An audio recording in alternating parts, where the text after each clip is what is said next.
my husband, who is 46 years old, and I, a 42-year-old female, have been married for 16 years and have 2 kids, ages 13 and 10. He was born with a heart defect and has seen a cardiologist since the age of 20. Last year, he had a heart attack. He collapsed right in front of the kids and me at the park. His heart stopped, and I had to do CPR while my kids watched. Thankfully, he started breathing again by the time the ambulance arrived. He was in a coma for 3 days, and the only reason he survived is thanks to a device called LVAD, left ventricular assist device, which is basically a machine that pumps his blood. The device is attached to his heart and is powered by batteries. A cable comes out of his torso and is attached to a controller, which in turn connects to batteries that he carries in a bag and have to be changed every 12 to 15 hours. At night, the controller connects to a long cable that plugs into the wall outlet. I happen to think this is a miracle of modern medicine. He thinks it's annoying because the bag is bulky, and he had to give up swimming because the cable can't get wet. At first, the doctors wanted to do a heart transplant, but decided he wasn't strong enough to withstand that surgery.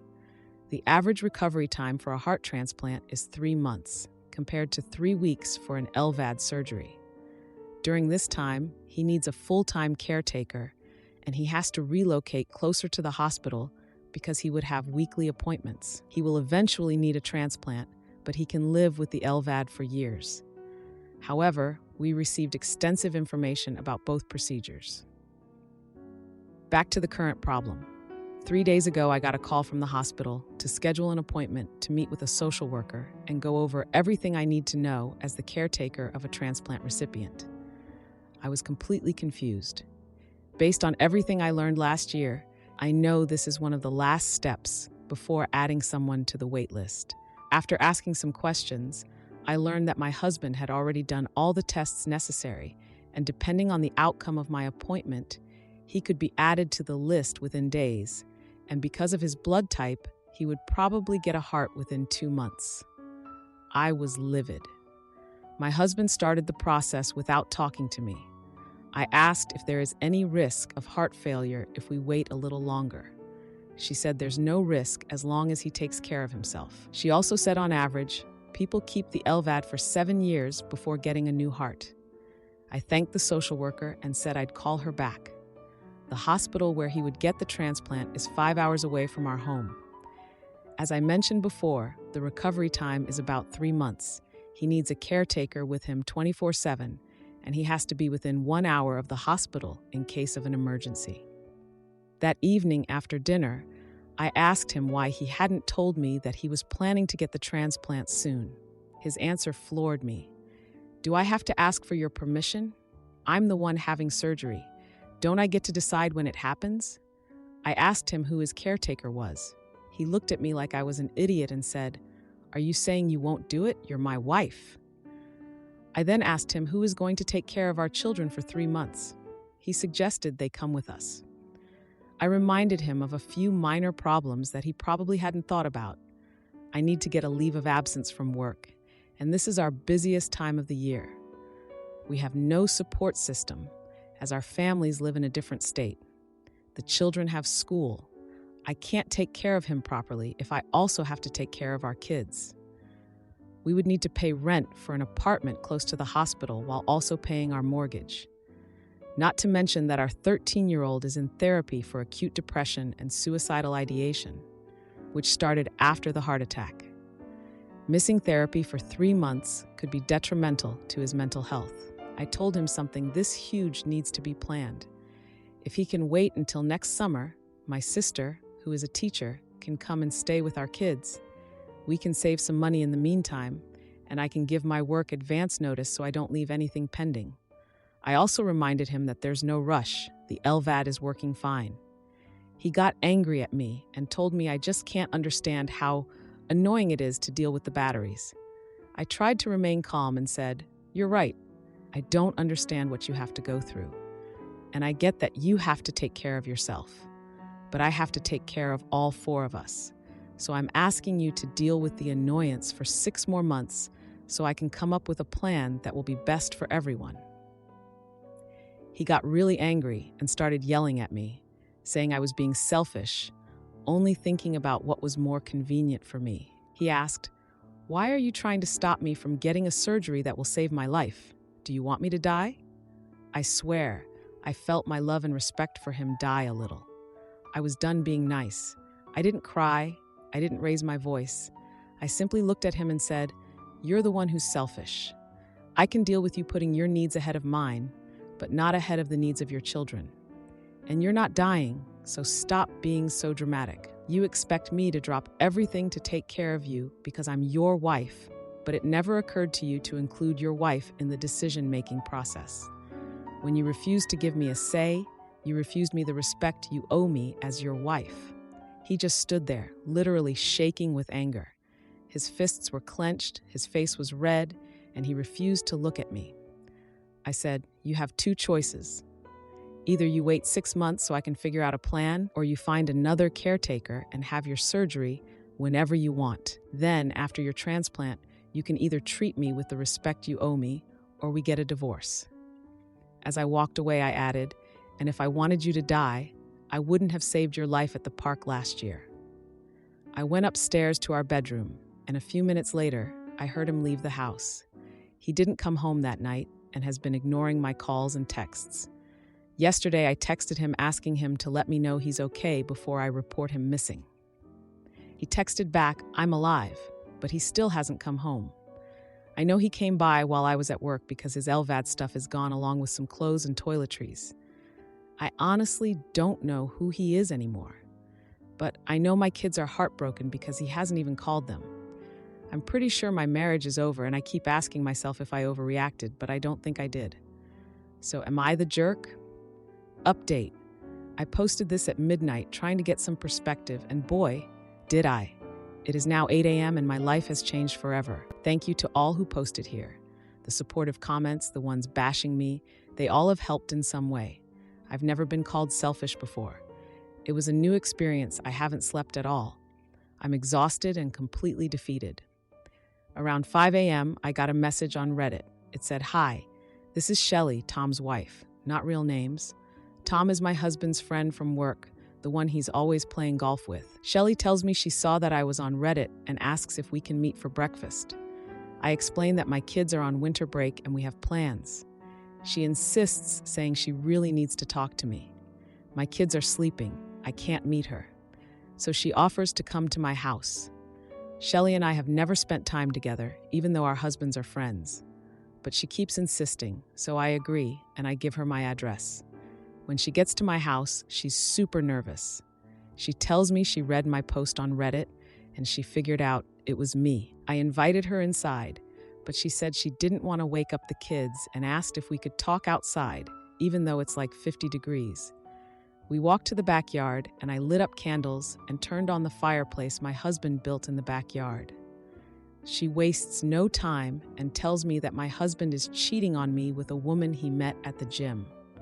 I'm so exhausted from the sleepless night and the emotional shredding I experienced on Reddit that I have no reaction. She tells me she and Tom go to the same gym, and Tom convinced my husband to join 2 months after the heart attack. If you read all or most of my posts, you'll know that's when he stopped spending time with his family. My husband lost a lot of weight in the hospital, and his wedding ring was loose, and he didn't want to lose it, so he stopped wearing it.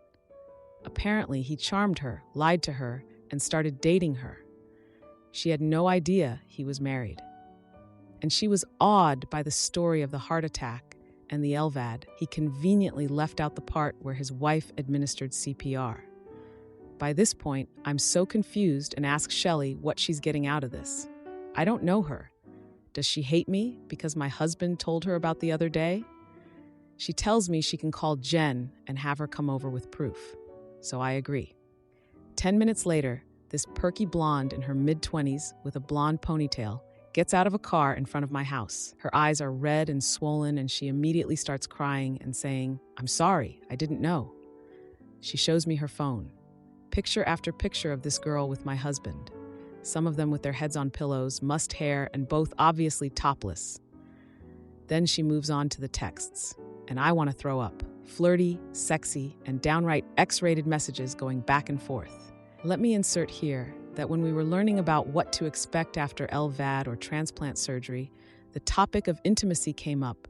The person doing the teaching mentioned that it's normal for a person's intimacy drive to decrease after surgery. In some cases, ED can be an issue, most likely temporary, but everyone is different. My husband and I always had a healthy, satisfying intimacy life. Even after 15 years of marriage, we had intimacy several times a week, sometimes every day. About a month after he came home, I tried to initiate intimacy, and he apologized but said he wasn't ready. I didn't push. I tried a couple more times and he felt bad, so I told him to not worry about it. I could wait until he was ready. 13 months later, I find out he's been screwing his 26-year-old personal trainer. How freaking cliche. With every picture, every text, I felt like I was being stabbed in the stomach. But the blow to the heart came with a message from about 2 months ago. When he started telling her that he was ready for the transplant, he told her, not his wife. Some of you suggested that he was terrified of his life depending on a machine, or that his PTSD was so severe he was afraid of dying of a complication with the LVAD. Her next text read, "OMG, baby, that's awesome. You were so against it before. What made you change your mind?" Yes, I'm petty enough to include her ridiculous grammatical errors. He replied, "I'm sick and tired of this freaking bag weighing me down. It makes me look old and sick." She said, "No, it doesn't. I don't care about a stupid bag. You're super hot." His answer, "It gets in the way when I frick you." That's when I started sobbing. Not because of the message, but because of the date. He sent her that text the day my son attempted unalive the second time. I was in the hospital ICU watching my son in a bed, wrists bandaged, blood dripping into his veins, praying for God to not take my son away from me. And my husband was at home, supposedly taking care of my daughter and cleaning up the blood in my son's room. We're probably laying in our bed or sitting on the couch where we made out the week before, and he's sexting his girlfriend. The next day, my son opened his eyes and asked for his dad. I called him and told him our boy was awake and wanted to see him. He was out of breath, told me he was walking into an early meeting and he was late, that he would stop by after work. What did their text say? She sent him a picture of herself, her breasts uncovered to show a hickey the size of a grape. "I like it when the bag slaps my legs so kinky," he replied. "I wish I was there right now. I'll stop by tomorrow on my way to work. Maybe I'll call in sick." She replied with peach and eggplant emojis. I did throw up then. I asked her for more details about his transplant. He told her he couldn't stand his mom, so his sister was going to take care of him. She didn't have a husband or children or a life, so she could take care of him. When Jen offered to take care of him, he told her he didn't want her to see him at his worst. But 3 days ago, he came over with an overnight bag and asked if he could stay with her, and started hinting that maybe it would be better if she takes care of him after the surgery. I turned to Shelley and asked how long she had known. It seems she saw the post and made a comment to Tom. That's when Tom said it sounded similar to his friend's situation, and he told her everything. She started crying because when my husband was playing golf with Tom, Tom was fishing with my husband. After reading that my husband couldn't go fishing, she realized Tom is lying to her. But she has known Jen for a long time, so she called her to tell her the truth. I asked Jen what she was going to do. In front of me, she texted my husband, "You're a lying, cheating piece of shoot. Don't ever contact me again." Her phone started ringing immediately, and she blocked him. Then she agreed to go with me when I meet with a divorce lawyer. She promised to give me all the texts and pictures and give a statement if needed. Jen apologized again and again, and she and Shelley left. Shelley also promised to give a statement. After my kids had breakfast, my phone rang. I wanted to throw it in the garbage disposal, but I answered. My husband started apologizing profusely, saying I was right, that he could wait 6 months and he wanted to come home to his family. I told him to stop by after work. So I have about 9 hours to pack up his chute and leave it outside the front door with screenshots of their text messages. He'll have no choice but to accept his parents' help now. And I hope to God he has the decency to try to mend his relationship with his children. That's the only chance I'm willing to give him. I'm sorry that this was so long. I'm absolutely drained, but oddly at peace. So many things make sense. And now I'm going to take my kids to a movie. Second update. After I told the cheating weenie, CD, he could come over after work, I started packing up all his stuff. While clearing out his closet, I found a shoebox with some interesting items. A pink thong with what looks like dried semen, pictures of Jen, naked and asleep. I don't know if she's posing or he took them without her knowledge. And a nice bundle of notes she wrote him over the last 8 months. They are signed and dated. Around 1 p.m., I got a text from CD saying he was on his way home and asking if the kids could go to the neighbors so we could talk. Fortunately, the kids were already there.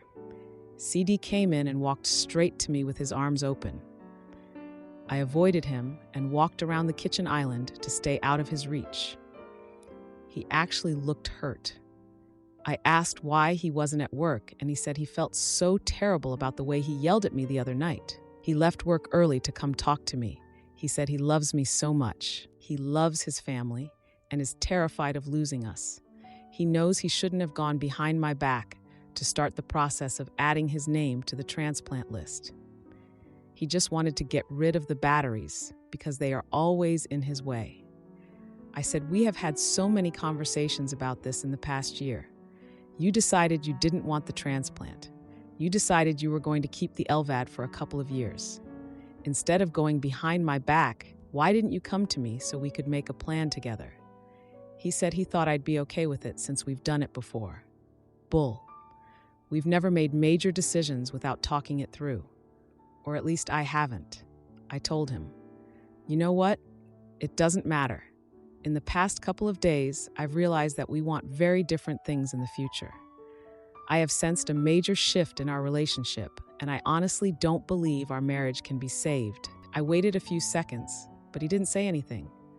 I found a petition for divorce form online, and I would like us to go over it and try to agree on stuff.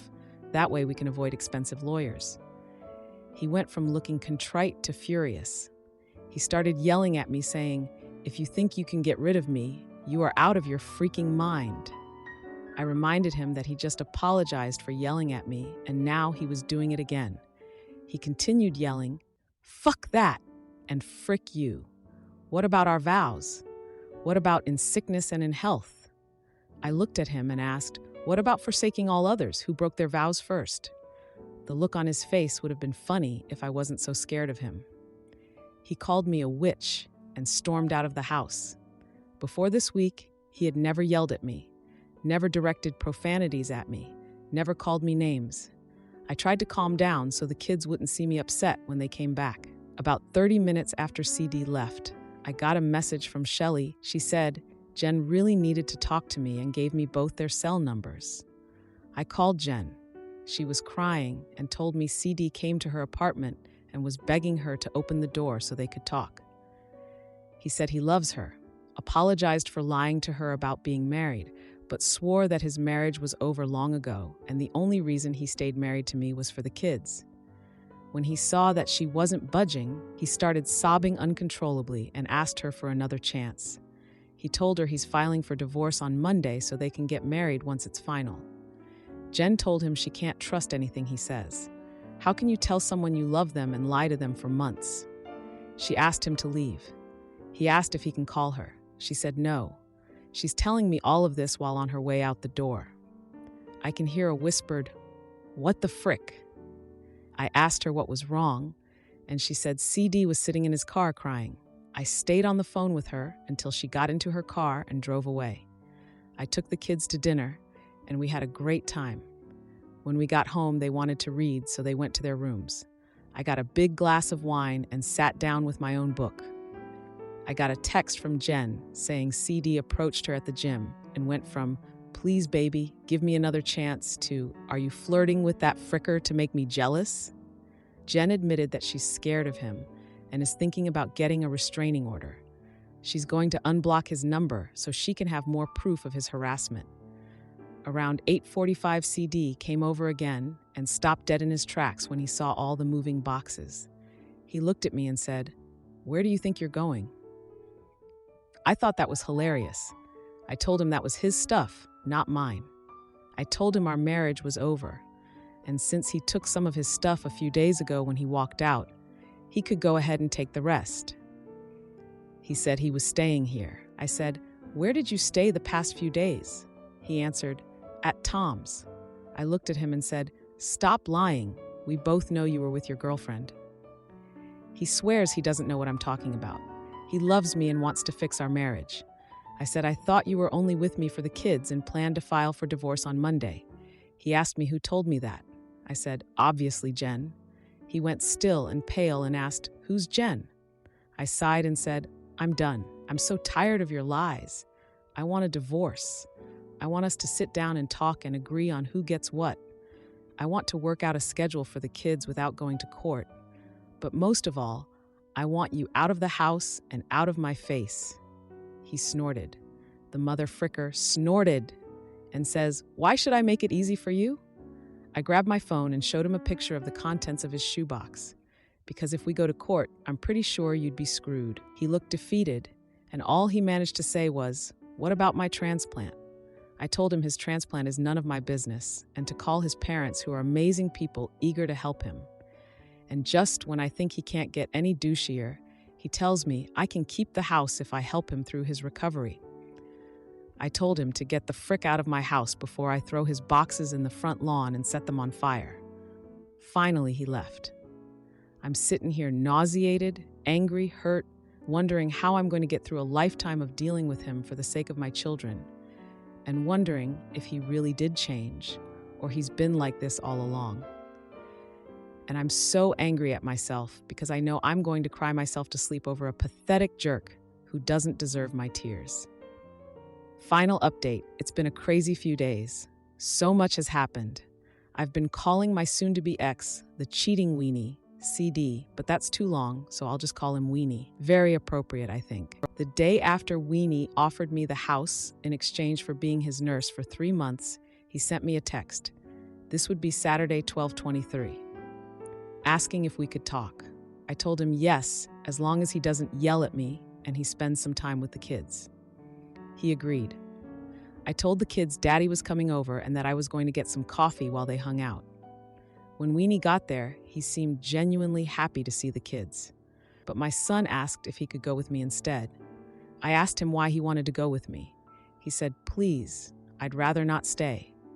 Then my daughter said she didn't want to stay without her brother. Weenie got mad and sent them to their room so he and I could talk. Once again, he went from apologetic to angry to distraught to cruel. I tried to be calm and I told him I really think he needs someone to talk to. I didn't want to use the word therapy. I pointed out that the last year has been traumatic and stressful and he needed more support than I alone can provide. He said he'll go to therapy if I agree to be his caretaker, but he would only agree to see a marriage therapist.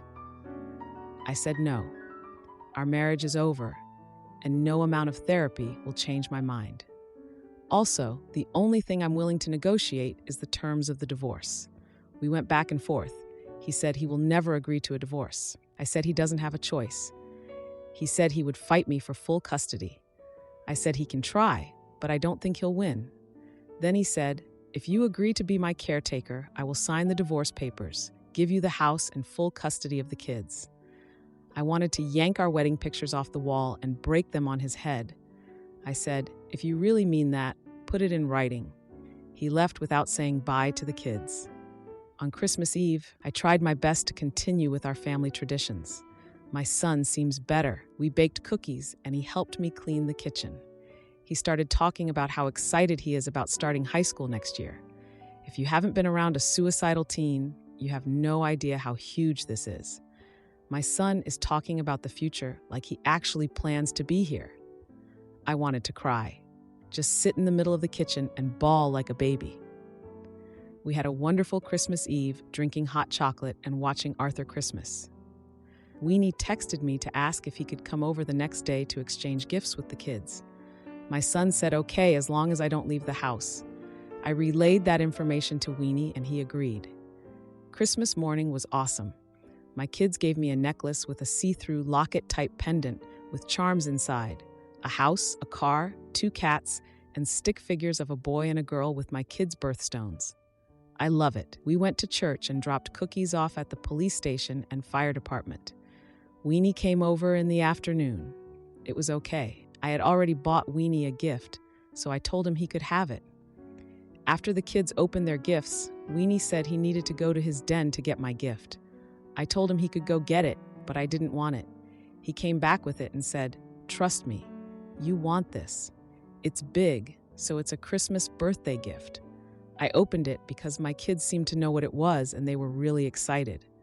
And screw that bastard to hell and back, because he gave me something I'm going to have a really hard time refusing. A trip to Vegas in February and 2 tickets to the Super Bowl. He knows my team has an excellent chance of making it to the Super Bowl this season. He also knows that the thing I love the most after my family, friends, and pets is my football team, and I know that he's going to insist on going with me. Afterwards, we talked some more and I told him I'm really worried about him. His mood swings are so severe that he's making people afraid, including his kids. He said he knows that he's starting to scare himself. I told him I don't understand why he won't let his mom help. He said he got it into his head that I'm his wife, so I should be the one taking care of him. I asked him if he would reconsider letting his parents help. He said, "What if we wait the 6 months you asked for? Then when your sister comes to stay with the kids, you can go with me. Meanwhile, we can see a marriage therapist." I really don't know how to make him understand that I'm not going to change my mind about the divorce. I said, "Remember, before we got married, we talked about how many kids we wanted. We picked baby names, and we agreed that our marriage could survive anything, except 2 things. Do you remember that?" He didn't say anything, so I continued. "I told you I could forgive anything except any kind of abuse towards myself or my kids, and infidelity. You felt the same way." He went to say goodnight to the kids. They all came back, and the kids asked if Dad could spend the night. I didn't have the heart to say no, but I made it clear he would stay in the guest room. He came to my room at night and tried to talk himself into our bed. Hell no. I asked him to leave and locked myself in. The next day, yesterday, he left for work and made a comment like, "I'll see you at dinner." I reminded him the overnight stay was a one-time thing and he had to find another place to stay. I had a super busy day. The first thing I did was leave a message for Dick's social worker at the hospital and another for a local divorce attorney asking for an appointment ASAP. My kids went over to the neighbor's house while I went with Jen to the courthouse to file a restraining order. She'll be notified of the hearing date by mail. I called Shelley to see how things are going. She and Tom are working stuff out, and she's staying with him. Best of luck to her. Then I went home and picked up my son for his therapy appointment. I asked for 5 minutes before their sessions started. I told the therapist almost everything that's happened. I asked him for the best way to tell my kids what's going on in an age-appropriate way. He said to tell them the truth without going into details and to let them ask questions. He called my son into the room and asked him, "Can I tell your mom some of what you've shared with me regarding your dad?" My heart sank. My son said, "I'll tell her." He turns to me and starts telling me that he has overheard his dad talking to another woman, that the conversations are inappropriate and he has to make sure his sister is distracted while dad is on the phone. But he thinks she knows because sometimes she gets really sad and asks if daddy is on the phone again. He looked to his therapist for support, I guess because he kept going. The last time we spent time with Dad, he took us to the skateboarding park and then spent the entire time talking to a lady. When I came close, I heard him say we were his niece and nephew. I asked him why he said that, and he told me I heard him wrong, but I didn't like the way he was talking to her. I thanked him for telling me. I stepped out and let them continue with their session. On our way home, I stopped at the hardware store for a deadbolt. Of course, when Weenie tried to get in and couldn't, he threw a fit. He started kicking the door. I told him he was scaring the kids and I would have to call the cops. He left. About an hour later, I got a call from Jen saying Weenie showed up at her place again to continue begging. At this point, I'm not sure what I'm supposed to do about this, and I kind of wish she would leave me out of it. I told her to not open the door and to call the police if he doesn't leave. I called my home security company to ask about getting copies of any recordings from our doorbell and living room cameras in case I need them for court. Today, I talked to the social worker. She told me Weenie revoked my release of information, so they can't talk to me about his medical information. I said that's fine. I told her about his extreme mood shifts and that I would not be his caretaker. I told her I'm really worried about him because he's acting completely out of character. She said she would schedule an appointment with him to see what's going on. I was also able to meet with a lawyer. She made time for me during her lunch hour. I'm going to file a restraining order. And if Weenie gets violent again, I will call the cops and ask for a psychiatric hold. The police might not do it, but at least the police report would show that I requested one. I took my daughter to her first therapy session and told her therapist what's going on. She told me she's going to communicate with my son's therapist, so they're on the same page. They work for the same behavioral health center. I called my in-laws and told them everything. They said they've been worried about him, but they figured it was nerves because he was about to get his transplant. But now they know he's been lying. They're coming to California to try to help. I'm not sure what they can do, but at the very least, I'm hoping they can take over dealing with his BS. I had a talk with my kids. It was the hardest thing I've ever done. I explained to them that their dad and I don't get along anymore, and we're getting a divorce. My daughter started crying and asked if it was because of the other ladies. I told her that's part of it.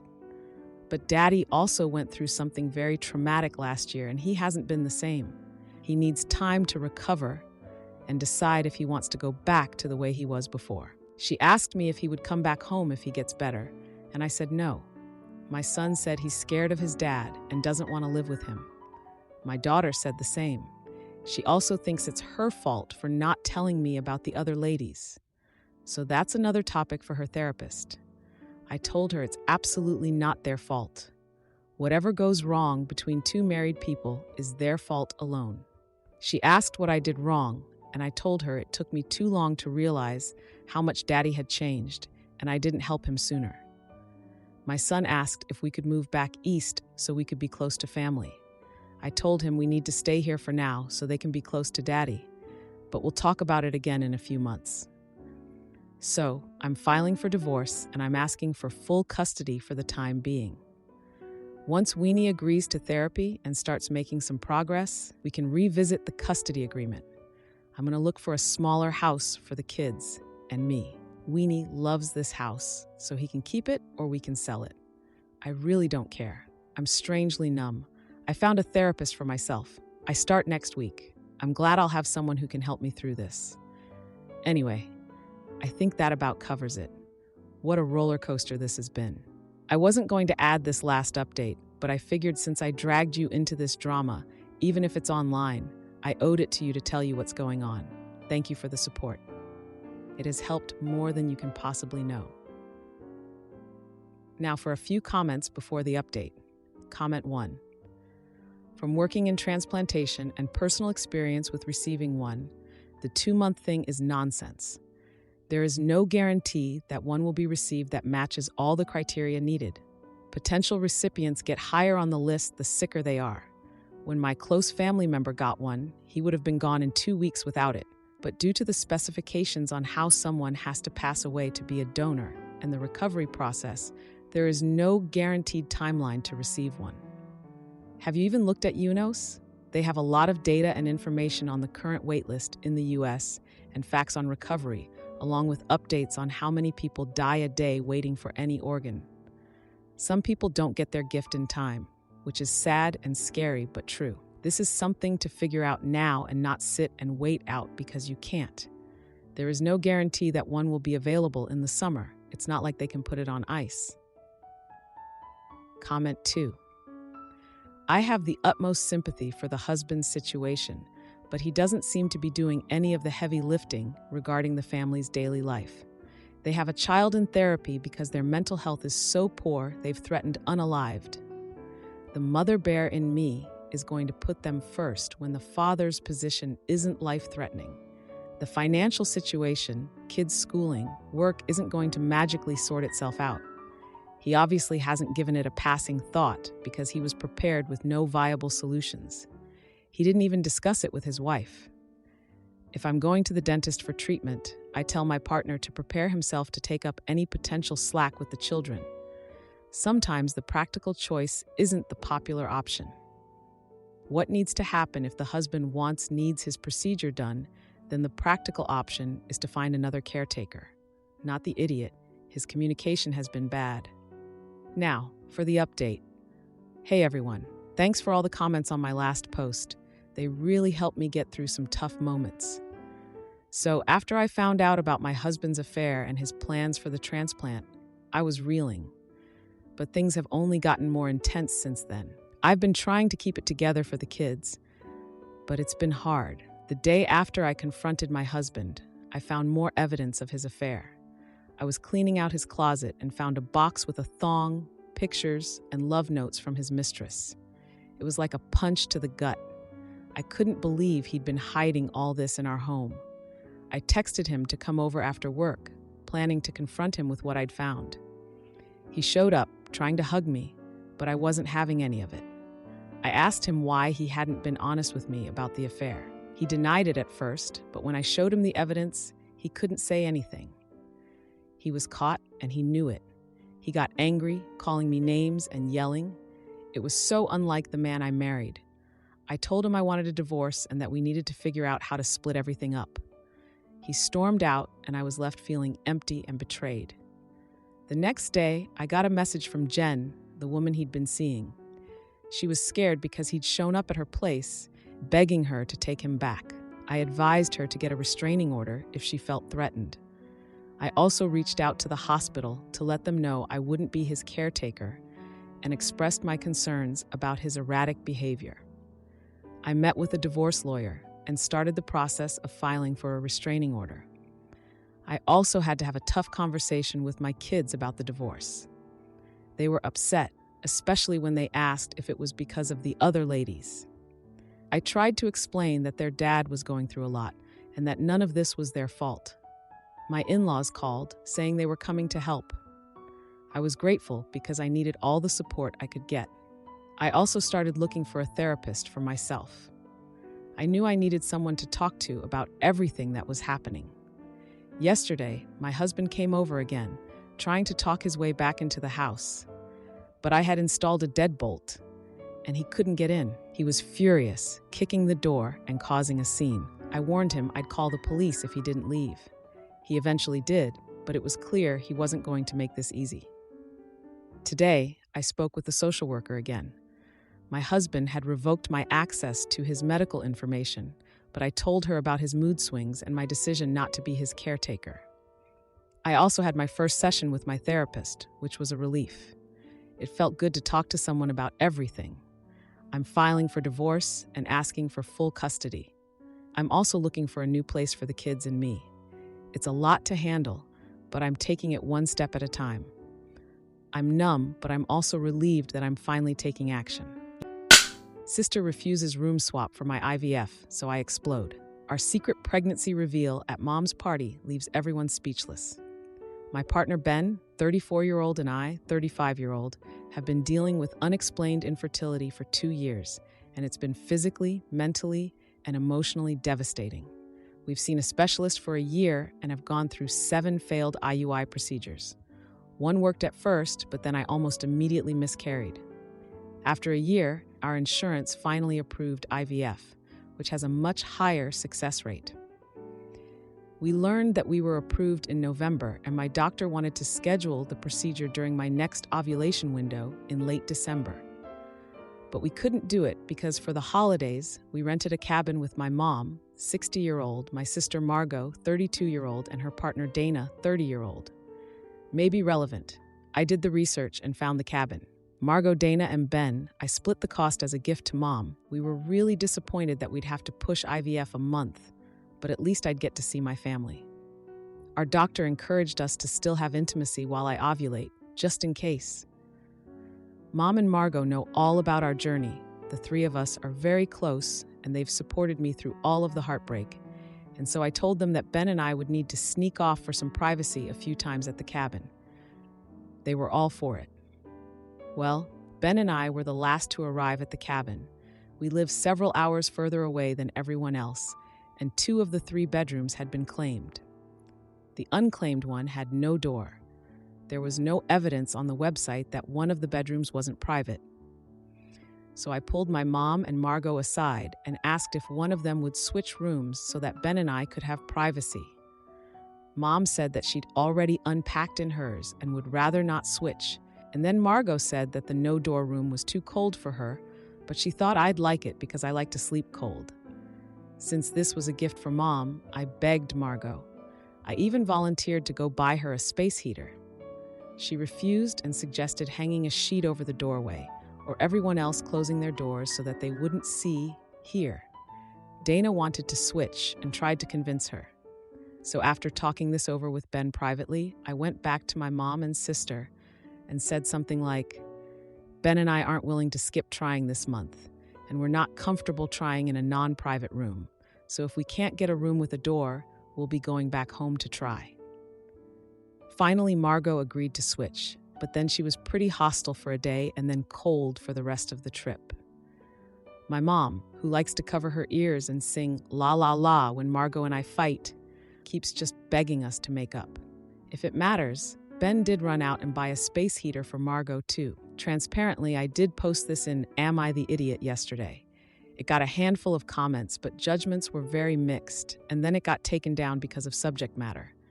I added a bit more context here based on some comments I got yesterday. Updates based on some common responses. 1. It wasn't actually an Airbnb. It was a private rental from a private company. We did contact them about the door, and all they could do was apologize and offer a discount, which we took. It didn't solve the immediate problem, though. 2. For everyone saying that we should just frick like bunnies to piss them off, or do it outside, in the bathroom, in the car, etc., believe me, if we could, we would. But after so many years of this, we both have a lot of complicated feelings around baby-making intimacy. And long story short, our baby-making intimacy needs to stay pretty vanilla in order for it to work. Our intimacy life outside of TTC is very healthy, and yes, we're in individual and couples therapy. 3. For everyone saying that it was inappropriate for me to even tell them, well, I'm sorry that you're not as close with your parents and siblings. I wasn't like, hey, by the way, Ben and I are going off to frick so that he can nut in me. It was more like, hey, by the way, I'll be ovulating while we're at the cabin, and my doctor recommended we try having intimacy. So Ben and I will need to excuse ourselves a few times while we're away. And they were like, cool.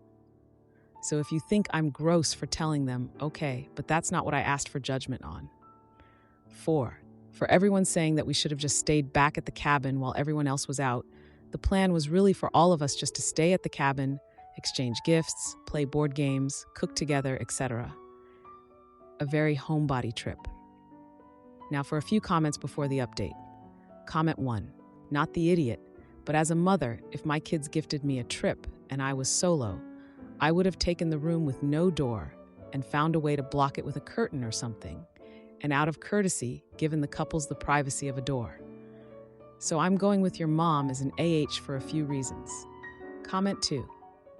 Your mom said she would already unpack, but that ignores that when she arrived at the cabin, she made a choice to take one of the rooms with a door, knowing that one of the 2 couples that paid for the cabin would be in a room without a door. Now, for the update. Hey everyone, thanks for all the support on my last post. I wanted to give you an update on what's been happening since the cabin trip. After we got back from the cabin, things were tense between Margot and me. She was still upset about the room switch, and I was frustrated with her for making a big deal out of it. But Ben and I had a bigger focus: our upcoming IVF procedure. We were both nervous but hopeful that this would be the answer to our prayers. The day of the procedure came, and it was a whirlwind of emotions. Ben was my rock, holding my hand the entire time. We were both on edge, waiting for any sign of success. And then, a week later, we got the news we'd been waiting for. I was pregnant. We were over the moon, but we decided to keep it quiet until we were further along, given our history. Meanwhile, Margot and Dana had been having their own issues. Dana had been feeling neglected because Margot was so focused on her work. They had a big fight, and Dana ended up confiding in me. It was strange to be the one giving relationship advice, but it brought Dana and me closer, and I think it helped her and Margot start to work things out. Mom, who had been blissfully unaware of most of the tension, was planning her retirement party. She'd been a teacher for 35 years and was looking forward to relaxing and spending more time with us. She asked me to help with the party planning, which was a nice distraction from the IVF waiting game. A few days before the party, Ben and I went for a follow-up appointment. We held our breaths as the doctor did the ultrasound, and then we saw it, a tiny heartbeat. We were officially going to be parents. We decided to announce the pregnancy at Mom's retirement party as a surprise. The day of the party arrived, and it was beautiful. Mom was surrounded by friends, family, and former students. When it was time for speeches, Ben and I took the stage. We thanked everyone for coming and then shared our news. Mom was ecstatic, and even Margot teared up. It was a moment of pure joy, and all the past tension seemed to melt away. After the party, Margot pulled me aside. She apologized for being so difficult at the cabin and explained that she'd been dealing with her own fertility issues, which she hadn't told anyone about. She said she was happy for us and that she hoped she could be as strong as I had been. We hugged it out, and I felt like we'd finally turned a corner in our relationship. As for Ben and me, we're taking things one day at a time, cherishing every moment of this pregnancy. We're still in therapy, working through our feelings and preparing for parenthood. It's been a long road, but we're hopeful for the future. Ex-husband's girlfriend tries to meddle, so I shut it down fast. She thought she'd win, but the teacher sided with me and she's left speechless. Ex-husband and I have a parent-teacher meeting coming up. He has stated that his girlfriend will be attending because she just got her certification in what we need to discuss. He told me it's like hiring a consultant without having to pay them. He says it's best for our daughter. Am I the idiot for requesting that she not be present? I understand she may have some insight, but she can write it down or talk to my ex before he comes to the meeting. Then we can discuss with the teachers as her parents. Edit to add, she was my best friend before dating my ex. It's been awkward and rough, and this is just one example of how she's overstepping. And my ex encourages it. Edit to add more. I have asked in text, email, and verbally that she not attend, all to which I get told that I don't have a say in this, and it's in the best interest of the child that she's there, because she has a background. She just got her certification like a week ago. I am going to call the school tomorrow morning and see if I can talk with them, because she will show up with my ex, and I will be cut out of the conversation. Edit. More info. Ex and I separated 3 years ago, and they have been together since then. I do appreciate her being there for my daughter and the care she gives. I don't want to cause a scene, but at the same time, I can't sit with the disrespect I'm going through. The kids see it too, and make comments about how it's not fair. I do feel like I'm being a little petty, but this isn't the first time this kind of thing has happened. We are still in the process of court, so I don't know what to do. I have no attorney on my side. He has one. It's been a struggle. I posted in comments, but I'll edit here too. Not sure how Reddit works, lol. Update. We just had the meeting, and it went pretty well. We, Ex and I, talked about how well my daughter is doing and some concerns we had, all to which the teachers agreed. When Ex's GF spoke up and said, I have been doing this, and I have tried this, and I worked on this. A lot of I statements, not we as in her and my ex. But anyhow, when she spoke, the teacher told her that the format she used is a bit old and the one the school used is more up to date. It was a bit satisfying to see her get shut down, lol. The teachers only addressed my ex and myself, and thanks in part to the support of everyone, I spoke up and didn't let girlfriend run the show. I feel like we have a better understanding of what my daughter needs to strive for. Thanks everyone, even the negative people, for your comments and feedback. It's still going to be a struggle with co-parenting, but we'll get there. Now for a few comments before the update. Comment 1. Not the idiot. Not sure what the certification is in, but if it has anything to do with psychology, it would be unethical for her to use her certification on your child because she knows the child. Working with someone you know may be unethical in other fields as well.